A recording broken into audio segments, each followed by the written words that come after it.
E daí, pessoas? Quase 7 da manhã.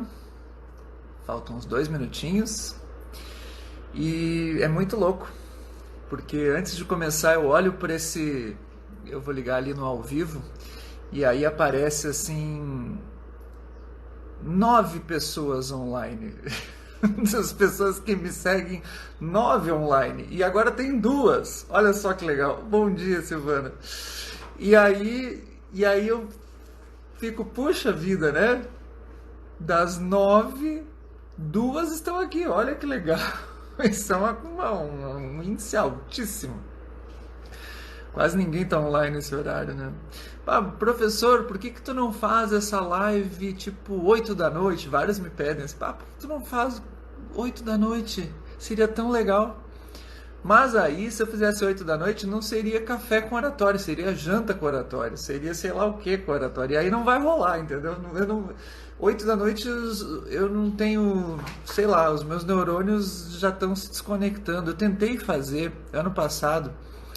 Eu estava fazendo uma live por semana no YouTube. Duas lives eu fazia por semana no YouTube. Tem até lá no YouTube. E eu fazia, assim, não tinha ainda muita condição técnica de fazer. Fazia ali no meu Note. E não tinha iluminação, não tinha nada, era bem tosco. Não que hoje deixou de ser tosco, né? Mas era bem tosco. E eu fazia... e era péssimo fazer de noite. Eu não gostava de fazer, porque parece que as coisas não funcionavam, tá? E eu acho que meus neurônios também não funcionavam com o mesmo desempenho que funciona de manhã. Então, né, eu não tô afim de buscar audiência, eu tô afim de falar sobre oratória de manhã, com quem tiver aí. Então é uma live, como eu digo, uma live para os fortes. Então, meus caros fortes, bem-vindos. Olha, o Lucas Petri apareceu. Nanda Mansur, muito bem, bom dia. Então vamos começar. Hoje eu vou falar, sabe sobre o quê? Eu vou falar sobre uma série da Netflix. E que nessa série aconteceu uma coisa muito legal, que acontece na vida de muita gente quando quer se comunicar pensando num objetivo e acaba acertando num outro objetivo. Tu tem um objetivo de comunicação e tu não consegue atingir, mas se tu tem uma mente suficientemente aberta, tu aprende com essa tua falha. O seriado que eu vou falar, aliás, nessa época de quarentena o pessoal tá vendo seriado pra caramba, né? Aliás, me indiquem alguma série, quem tá vendo alguma série interessante na Netflix, eu não tenho a Amazon, mas a Netflix, me avise aí, porque eu tô em busca de séries, tá? No final de semana. Eu fico muito em casa. Quarentena pra mim, gente, não mudou nada. Tá? Porque eu fico em casa, eu não saio de casa. Eu e minha esposa, a gente é super caseiro. A gente não... A única coisa que mudou realmente mesmo é a parte da família, né? Porque meus pais já têm uma idade, especialmente meu pai, que é cardíaco, e aí eu tive que me afastar dele. Isso sim, essa parte emocional, sistêmica, família mudou. Mas em termos de hábitos de casa, para mim não mudou nada. Eu tô aqui de boas, em casa. Eu estou trabalhando muito em casa e, claro, mudou. O que mudou foi a parte mesmo da família e a distância, inclusive também da administração lá do negócio do meu pai, que eu estava auxiliando, tive que me afastar, mas logo as coisas já voltam. Tá, Jack Ryan, ela tá rindo. Ela disse Jack Ryan, mas ela riu. Não sei o que isso quer dizer. Mas, enfim, seja mais específica. Bom, pessoas, olha só, Jack Ryan é uma série, né? Não sei se é uma série, não sei, não entendi, mas alguma coisa, não sei. Vamos descobrir daqui a pouco. Quem sabe Silvana aparece ao vivo para me dizer, não sei. Pessoas queridas, Freud, vou falar sobre Freud então. Não vou falar sobre Freud, vou falar sobre a série Freud, tá? Não vou dar spoiler, salvo do primeiro episódio. Eu tô lá pelo 4º episódio. Eu acabei gostando bastante da série. Até porque o Freud que retratam ali da série é um Freud do início da carreira. E é o Freud da hipnose, tá? Porque as pessoas que seguem o Freud, que são assim apaixonadas, né? E tem pessoas que são muito fazem a faculdade de psicologia e acabam assim virando seguidores de Freud, da psicanálise e tudo mais, de uma maneira muitas vezes uma maneira assim restritiva não é a melhor palavra, mas uma maneira que afasta outras correntes psicológicas, porque ficam fissuradas pelo Freud. Eu não sou um estudioso de Freud, eu não sou formado em psicologia, eu sou um hipnoterapeuta, trabalhei durante muito tempo com um consultório na cidade de Carazinho e atendi muita gente fazendo-me uso da hipnose e da PNL. Então, sobre hipnose eu tenho algumas coisas a dizer. E sobre o Freud, menos coisas. Mas eu quero falar sobre o Freud da série. Então eu não vou falar sobre a vida do Freud, sobre as teorias, não. O que me interessa é o Freud da série, basicamente o primeiro episódio. Por quê? Olha o que acontece. O Freud da série, ele está ali no início da carreira, ele é um médico que recém está no início, começando os primeiros passos, e ele foi para a França. E na França, isso eles falam logo no início da série. Tudo que eu vou falar agora está no primeiro episódio da série Freud e está assim no início, nos primeiros 15 minutos, eu acredito. Tá? Não passa disso. Então é um spoiler do início. Então relaxa, tá? Quem é spoilerofóbico, relaxa. Eu sou spoilerofóbico, tá? Eu tô falando, mas eu tenho horror a spoilers. Se a pessoa, dependendo da pessoa, vai começar a me falar, eu já fico... Cuidado, não me dê spoiler. Mas eu vou te falar só do início. Então, assim, o Freud está no início da carreira e ele passou pela França, onde estudou, conheceu o Charcot. O Charcot era um psicólogo, médico também, se eu não me engano, que estudou, que estava com estudos bem avançados na França sobre hipnose. Inclusive é do Charcot, o tal do toque do Charcot, que inclusive aparece muito na série. Lá pelo segundo episódio aparece as pessoas fazendo toque de Charcot, que é um toque que você dá aqui na região da testa, aqui no início, bem no meio dos olhos, e em que você, no momento é uma maneira de você colocar a pessoa em transe. Depois de uma indução, você faz o toque de Charcot e diz no momento, dá o comando de dorme, e aí a pessoa dorme. Isso funciona, exige uma técnica, não é todo mundo que entra em transe com o toque de Charcot, tá? E eu não vou falar aqui sobre hipnose. Até podemos fazer outra hora uma live sobre hipnose, porque a hipnose é uma forma de comunicação também. Como eu disse para vocês, eu vou falar sobre... o nome da nossa live é Café com Oratória. Então nós vamos falar sobre café e sobre oratória, mas oratória aqui é entendida como comunicação, tá? De uma maneira mais ampla. Então o Freud, voltando ao Freud, ele está no início da carreira, estudou com o Charcot, está bem impressionado com a hipnose, está muito louco, assim, a hipnose é o máximo e tal, tá empolgado com aquilo. Claro que ele não fala assim desse jeito, mas ele está, né, super empolgado. O Freud tem cabelo no início da carreira, a gente sempre está acostumado com a imagem do Freud já careca, né? E ele tem muito cabelo, tá? Se tu vai olhar as fotos do Freud, o jovem, ele tá cabeludo.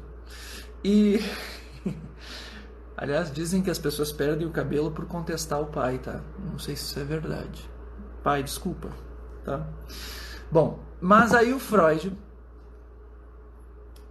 ele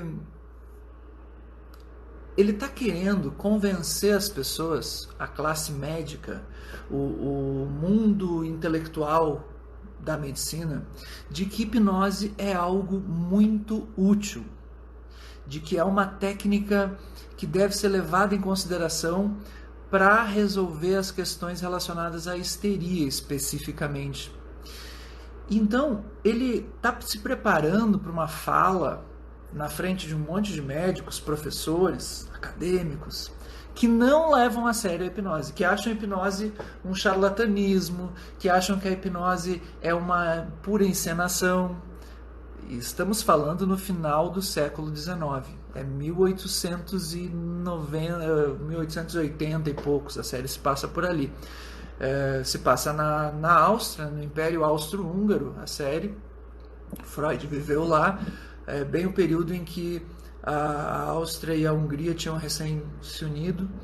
Eu não entendo muito dessa história, não tenho muita profundidade de conhecimento desse período histórico no leste europeu, mas esse é o contexto básico. Então imagine, se hoje muitas pessoas acham que hipnose é charlatanismo, até hoje, com tudo que existe, com YouTube cheio de vídeo, né, e tantas provas de uso da hipnose, não só como terapia, mas também como na medicina, tem muita gente que tem medo de hipnose. Eu uma vez fiz uma sessão de hipnose com uma moça que, aliás, não fiz a sessão de hipnose, ela veio me procurar no consultório e eu queria fazer a sessão de hipnose, porque eu disse, olha, na minha opinião, a maneira mais fácil de resolver teu problema é com a hipnose. Eu posso usar outras técnicas, mas a hipnose é o mais fácil. E ela não queria de jeito nenhum, porque ela era evangélica e se os pais dela soubessem, iam, enfim, consideravam aquilo coisa do demônio e tudo mais, e aí não fez, tá?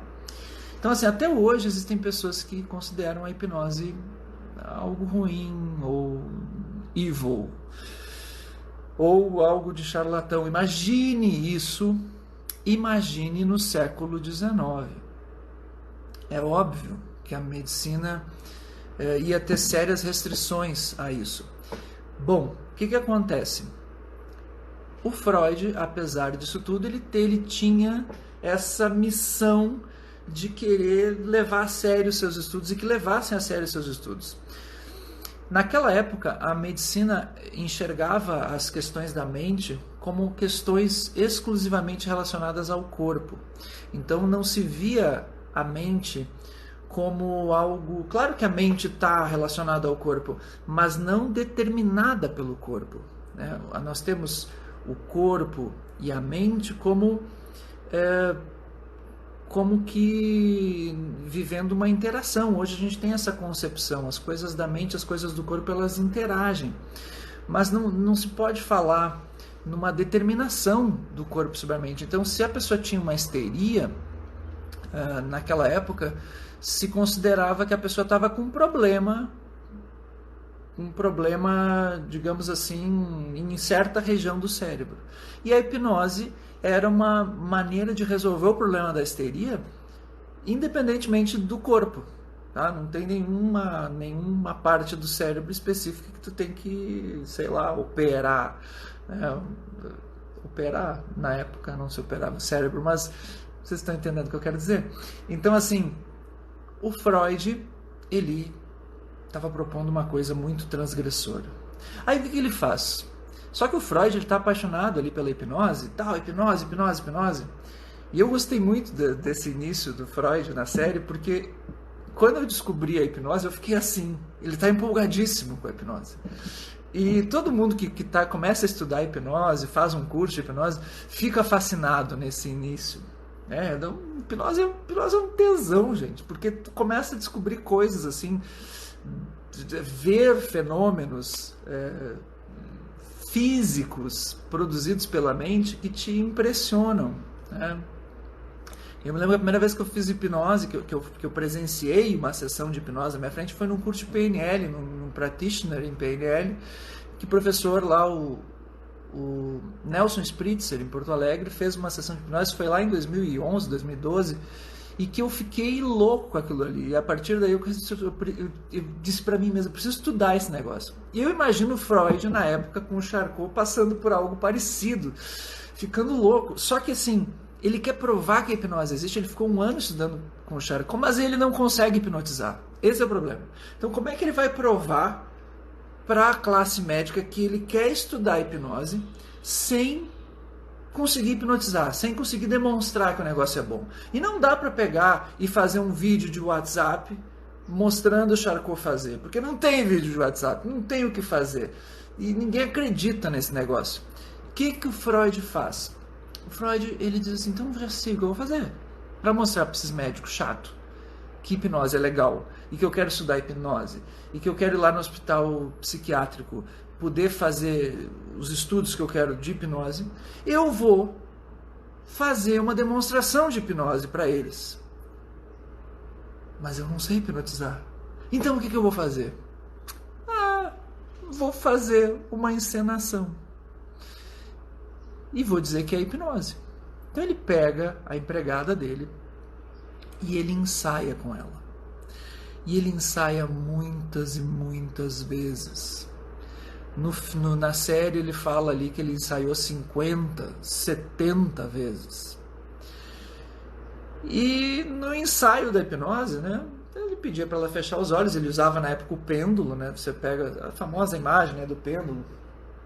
Você tem lá, né, um pêndulo, e aí, né, essa imagem todo mundo conhece. Mantenha, né, continue olhando para o pêndulo enquanto seus olhos observam, você vai ouvindo a minha voz, e assim vai indo. E aí, usando o pêndulo e combinando com ela, ensaiando muitas vezes, ele faz ela fechar os olhos, ele combina com ela, e ela tem, é como se ela fosse histérica. O que é para ensinar é o seguinte, é que ela está num quadro de histeria por conta de um fato que teria ocorrido com ela, na historinha que ele inventou, que é a seguinte: ela era muda, tá? Ela ficou muda, mentira, né, porque ela falava, mas ela ficou muda por conta de um filho que ela perdeu num acidente com uma carruagem que passou, na época não tinha carro, né? Então uma carruagem que passou e atropelou o filho. E ela foi gritar pro filho. Essa era a cena do trauma, digamos assim. Ela foi gritar e gritou, mas ele não ouviu. E aí o filho morreu atropelado. E na hora, depois que ela gritou e ele não ouviu, ela ficou muda, não conseguiu mais falar. Era isso que era para encenar. Então o combinado deles é que em determinado momento ele ia fazer ela falar com a hipnose. Combinado isso, muito bem, vamos fazer e tal, tudo certinho. Chega na hora e ela é a própria empregada do Freud, ela faz aquilo ali porque ele pede para ela, ele insiste e tal, ela faz. E só que ela também não acredita em hipnose, porque ela diz, vou fechar os olhos. É muito engraçado, no início do filme já aparece essa cena e ela, vamos fazer, sabe?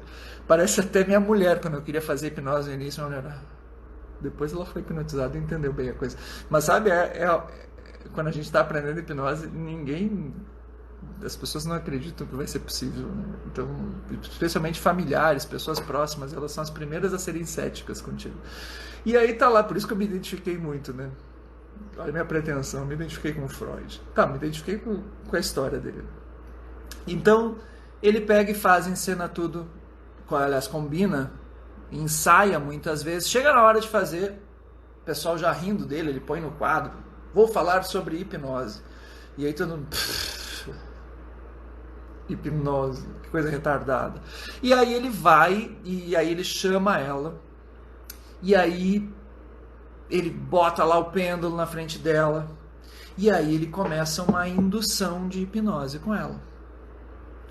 Indução daquele jeito, que ela entra em transe fake, tudo combinadinho. E aí ela fecha os olhos. Veja bem, antes era uma situação de ensaio, só ela e ele. Ela meio que tirando sarro, tipo, tá fazendo, meio que desprezando a história. Só que ela fez isso 50, 60, 70 vezes. E agora chegou o momento dela fazer a encenação. Só que agora é na frente de um monte de médicos. E tá bom, ela tem o que ela tem que fazer. Ela tem que fingir que ela é muda, e aí daqui a pouco ela vai gritar. E esse é o lance que eu não falei para vocês. Ele, em determinado momento da encenação, ela precisa gritar, e aí nesse momento ela voltaria a falar na encenação dele. Só que o que acontece? Ela acaba não gritando, na hora. Ela não grita, ela não consegue fazer nada. Ela fica muda.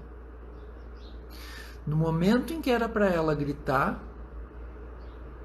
ela fica muda, de verdade. Só depois é que ela vai falar, depois que ela sai dali. E por que ela ficou muda? E ele vai questionar ela. Pô, tu me desmoralizou. Aí os médicos ridicularizam eles. Era isso que tu chama da solução para o problema que ela tinha, da histeria? Que coisa ridícula. Oh, isso tudo é muito ridículo. Hipnose é ridículo, hipnose é ridículo. E ele fica desmoralizado. E ele vai falar com ela. Ele diz, pô, mas o que aconteceu? E aí ela diz que ela não conseguiu falar. E ali ele entende que ela entrou em transe. Ela entrou em transe ali na frente de todos os médicos. Ou seja, Freud não sabia hipnotizar. O objetivo dele não era hipnotizá-la. Agora eu vou falar sobre o objetivo da comunicação. O objetivo do Freud, na frente de todo mundo, não era hipnotizar ela. Mas ele acabou hipnotizando. O objetivo dele era convencer os médicos de que hipnose era uma coisa real. Então ele estava trabalhando com um discurso para convencer. Mas o que ele acabou fazendo foi uma comunicação que gerou hipnose. Só que na hora ele ficou frustrado, porque ele não conseguiu atender o seu objetivo e ele nem tinha percebido que ele tinha conseguido fazer hipnose. E aí, primeiro, vou te explicar por que ele gerou hipnose nela. Ele mesmo descobre isso quando ele vai falar com ela. Ele fala com ela e aí ele se dá conta de duas coisas, tá? Essas duas coisas são bem técnicas da hipnose, mas eu vou te explicar rapidamente, só para tu entender por que ela entra em transe na frente de todo mundo. O que acontece? Durante a sessão de hipnose fake, né, acontecem duas coisas que ele não contava. Aliás, três coisas. Porque ele estava aprendendo a fazer hipnose. Então, é óbvio que ele não tinha como saber isso. Mas, assim, primeira coisa, ele, durante a sessão, ela está na presença, nessa sessão fake, ela está na presença de muitos médicos. Ou seja, ela ficou nervosa, ela ficou ansiosa, ela ficou assim na frente de uma gama de pessoas de muita autoridade. Você imagina, se médico tem autoridade hoje, médico tem muita autoridade, né? Basta aparecer uma pessoa de branco na tua frente com um estetoscópiozinho, tu já fica, ele é médico. Ele tem algo a dizer sobre isso, ainda mais na época agora de coronavírus, né? Então, imagina naquela época, o médico tinha muito mais autoridade ainda. Eram deuses, tá? E aí o que acontece? Ela está na frente daquela mega autoridade de muitos médicos. Então ela já está com o senso crítico rebaixado. O senso crítico é como se fosse um guardião da tua consciência, que evita que tu entre em transe, que o teu inconsciente fica aberto. Na hipnose, tu tem uma abertura do teu inconsciente para o hipnoterapeuta entrar lá dentro. Então, quando tu está na frente de uma autoridade, de um grupo de autoridade, como no caso ali da cena do filme, um número grande de autoridades médicas, ela já está com o senso crítico rebaixado, ou seja, ela já está mais aberta para que a hipnose aconteça de verdade. Sabe? Quando tu fica meio assim, nervoso, estressado, preocupado, tu está mais aberto à hipnose. Essa é a primeira coisa. Primeiro fator que o Freud não tinha contado quando ele ensaiou com ela. Segundo, quando tu... E isso é o que ele descobre. O Freud só descobre basicamente isso na hora. Quando tu encena a hipnose, quando tu finge que está sendo hipnotizado, muitas vezes, como aconteceu com ela, quando tu finge que tu tá em transe, há uma tendência de tu entrar em transe. Inclusive, uma das maneiras de a gente colocar a pessoa em transe quando ela não acredita é dizer para ela fingir que tá. Vamos só fingir que vão fazer hipnose. E isso coloca muitas vezes a pessoa em transe. Tu imagina tu fingir durante muitas vezes. E todas as vezes que ela fingia com ele, ela imaginava o que ele dizia que era para imaginar. Toda a cena do filmezinho passando dela com o filho e tal. Não existe essa cena, ela não viveu. Mas o fato dela imaginar tantas vezes faz com que a imaginação dela já vá para aquele lugar e consiga vivenciar aquilo. Somado isso, a autoridade daqueles médicos todos na frente dela, o fato dela estar no estado emocional mais estressado, mais ansioso, mais nervoso, faz com que, na hora, ela, de tanto fingir ser hipnotizada, que ela entre em transe. Então, a imaginação dela está preparada para isso. E somado a isso ainda teve um terceiro fator, que foi que na hora, você vê isso na cena, o estímulo visual do pêndulo para ela nunca foi um grande estímulo para entrar em transe. Aliás, para muitas pessoas não é um grande estímulo. O estímulo que te faz... A hipnose, ela precisa, para ela acontecer, ela precisa de um ritual. Esse ritual, ele é ou visual, né? Você colocar um estímulo visual como o pêndulo, ou fazer a pessoa olhar para o próprio dedo, olhar para a própria mão, tem vários estímulos possíveis, mas o Freud ele só usava esse estímulo visual, e na hora ele acaba tocando na perna dela. E aí ele criou, nesse momento, sem querer, um estímulo, pelo que se dá para ver no filme que foi meio sem querer, um estímulo sinestésico através do toque, e isso ajudou ela a entrar em transe. Ok, que aí ela entrou em transe. Aliás, o que ela viveu ali, gente, para entrar em transe naquele momento da série, é o equivalente a um quadro de histeria mesmo. Vou até fazer um parênteses aqui. Quando se fala hoje se fala muito na histeria do coronavírus, tá todo mundo histérico. O próprio presidente da República falou que o pessoal tá histérico com o coronavírus. De fato, o que é a histeria, tá? Histeria é o que essa mulher viveu durante esses ensaios.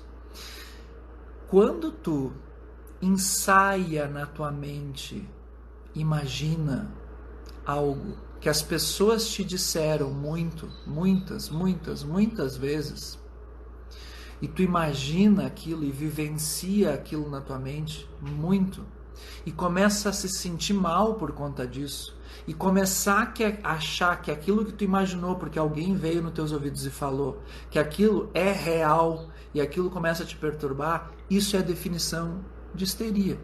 O histérico, ele é histérico porque ele acredita mais naquilo que ele ouviu e que as pessoas colocaram na cabeça dele, digamos assim, porque ele ficou extremamente receptivo, com uma memória extremamente receptiva àquilo, do que a realidade que está acontecendo na frente dele. Então, por isso que se fala na histeria do Covid, né? De tudo isso que está acontecendo.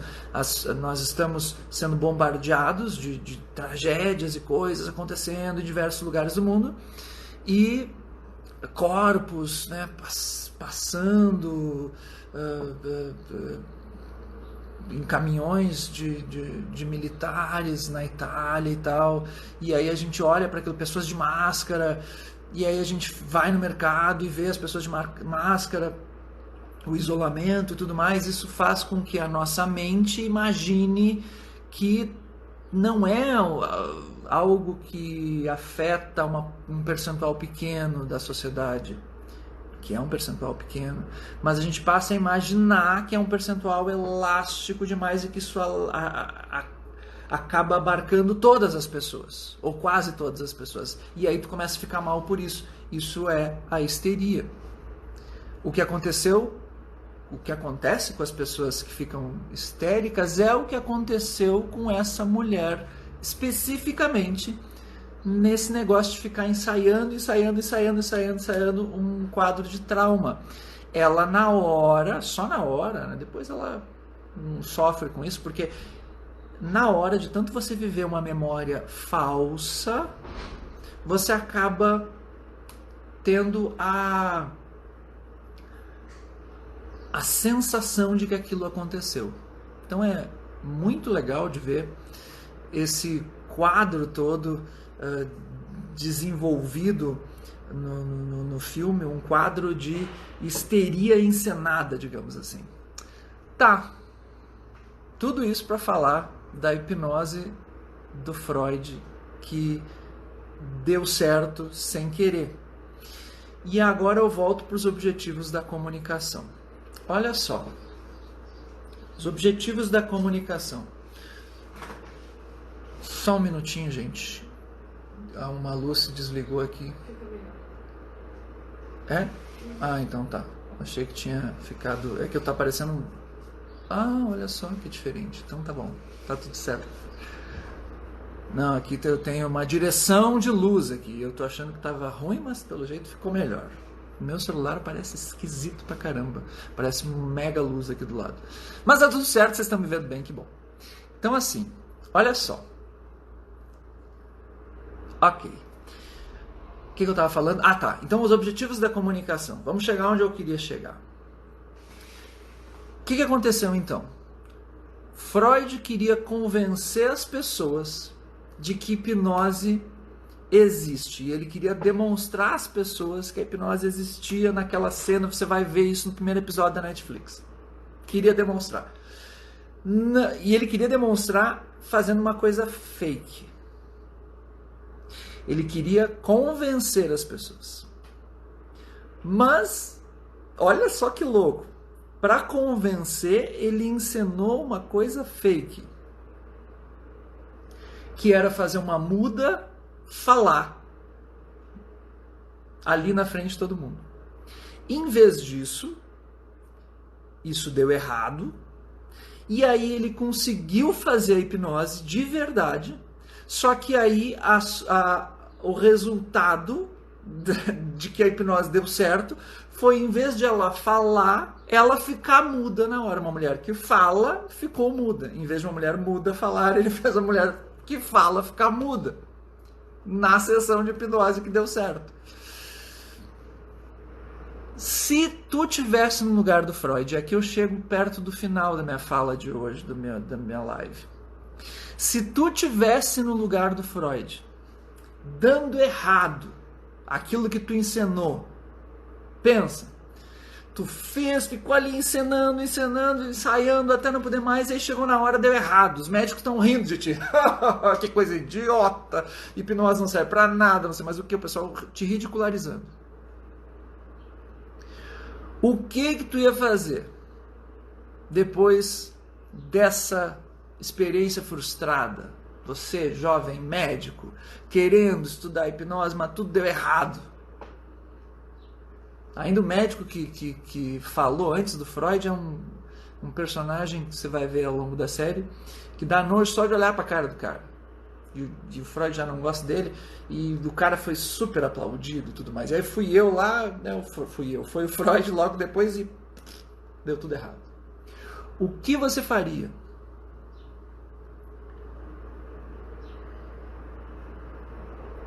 A grande maioria das pessoas, quando se frustra no momento de comunicação, que tu ensaiou muito, que tu se preparou muito, geralmente, em vez de se frustrar, se decepciona. Fica decepcionado. A decepção, ela é como se fosse uma barreira que tu vê na tua frente e que torna a situação intransponível. Se o Freud tivesse ficado decepcionado com ele mesmo, com tudo, e é o que acontece com muita gente, é que não quer mais nem pensar no assunto. Ah, eu desisto, essa porcaria deu tudo errado, essa mulher também que eu peguei para fazer o negócio na frente dos outros também, sem vergonha, me sacaneou, vou demitir essa mulher, vou fazer sei lá mais o que. A pessoa fica indignada com a situação, com a empregada, demite a empregada, não fala com ninguém, e aí desiste. A série é Freud, viu? Estão me perguntando aí. Freud, na Netflix. Geralmente as pessoas fariam isso. Mas Freud não fez isso. Freud, como uma pessoa realmente interessada em se desenvolver nesse negócio que ele tinha descoberto, com um propósito bem firmado na cabeça dele, ele, em vez de se decepcionar, é óbvio que ele fica frustrado, é óbvio, tu queria que tudo desse certo, mas ele procura enxergar, ele procura descobrir o que deu errado. Então a frustração, ela não é que nem a decepção, ela não é uma barreira. A frustração, ela é um estado que mostra que algo deu errado e que tu tem que aprender. A frustração, ela gera aprendizado. Ela é uma busca. Se você fica só frustrado, você sofre com o que deu errado, mas você busca aprender. Então o Freud, ele tinha na cabeça dele aquilo que é um dos pressupostos da PNL hoje que a gente fala, que não existe fracasso, só existe feedback. Então ele teve um feedback negativo, deu errado, e ele foi perguntar para a mulher, escuta, por que tu ficou muda na hora, caramba? E a mulher fala que ela ficou muda porque ela não conseguiu falar. E aí ele se dá conta disso tudo que eu falei para vocês. Ele disse, claro, a gente ensinou isso 50, 60, 70 vezes. Então você entrou em transe. Você estava hipnotizada. E aí ele fica louco, ele diz, nossa, então é possível, através da hipnose, se inserir memórias falsas. E de fato, é possível. E esse é o quadro histérico que a gente falou antes. O quadro histérico é como se fosse, a histeria é como se fosse uma hipnose, uma auto-hipnose de memórias falsas, de imaginação que te deixa assim. Que foi o que ele fez artificialmente, sem querer, com a empregada dele. Então ele teve uma mega descoberta às custas da falha dele de comunicação.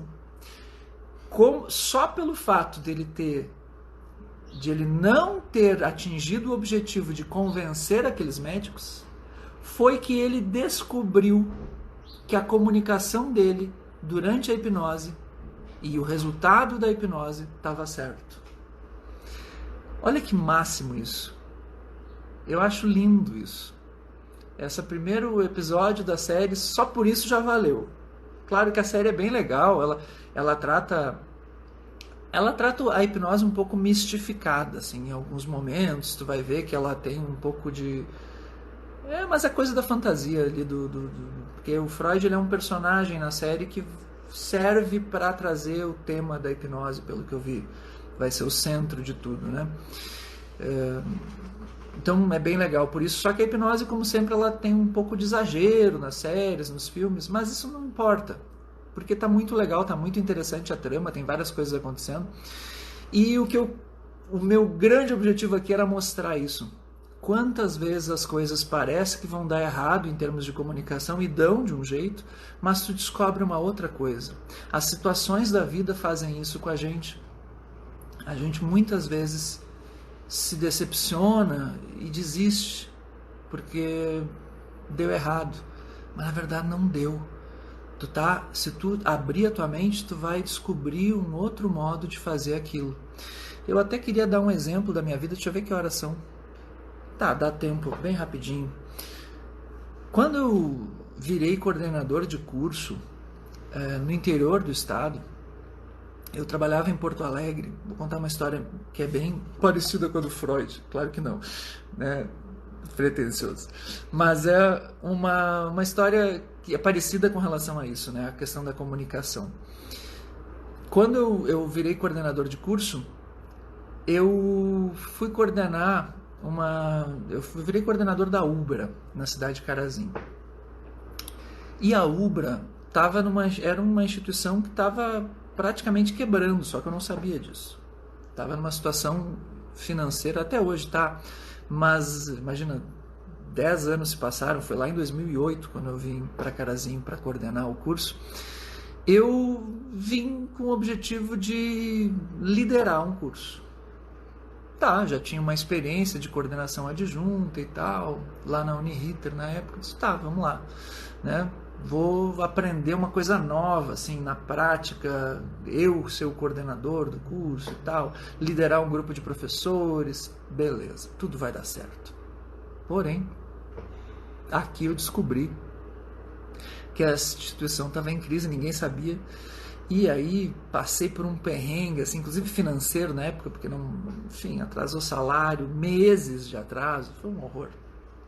Tá, mas não é para chorar minhas pitangas aqui, meu objetivo é mostrar o seguinte, eu, por conta disso, achava que eu ia ter uma oportunidade de colocar em prática uma comunicação para liderança, que é uma coisa que eu sempre gostei, sempre me interessei, eu sempre fui professor de ciência política, então a minha comunicação era para motivar as pessoas, para liderar um curso. Eu disse, vai ser legal, né? Só que chegou aqui, eu tinha que fazer tudo, porque não tinha uma estrutura, a estrutura estava capenga, falta de funcionários e falta de por exemplo, divulgação do curso, não tinha verba para nada. E aí eu descobri que eu tinha que vender o curso. E eu disse, mas isso não é minha função, eu não faço parte do marketing, eu não tenho que trabalhar, isso é coisa da assessoria de comunicação. Eu disse, como assim vender o curso? Nos cobravam metas e não tinha ninguém para... Tá, tudo bem, eu sou o gestor do curso, então você me cobra metas, eu vou repassar para o setor do marketing a minha estratégia de divulgação. Que de estratégia? O que? Tu tinha que tu mesmo vender o curso. E aí é que tá. Eu vim para cá com o objetivo de comunicar para liderar e eu tinha que comunicar para vender. Eu poderia ter ficado decepcionado, sofrendo, desistido. Mas em vez disso, eu resolvi fazer. E foi a melhor coisa que me aconteceu, porque ali eu aprendi a vender. Aprendi a vender num contexto extremamente desfavorável. A gente não tinha o melhor preço na cidade, a gente não tinha o melhor curso. Naquela época, ao menos, a gente não tinha muita coisa, não. Na época, as notícias eram desfavoráveis, porque a crise estava aparecendo, os salários não eram pagos, e eu tive que aprender a vender esse curso. E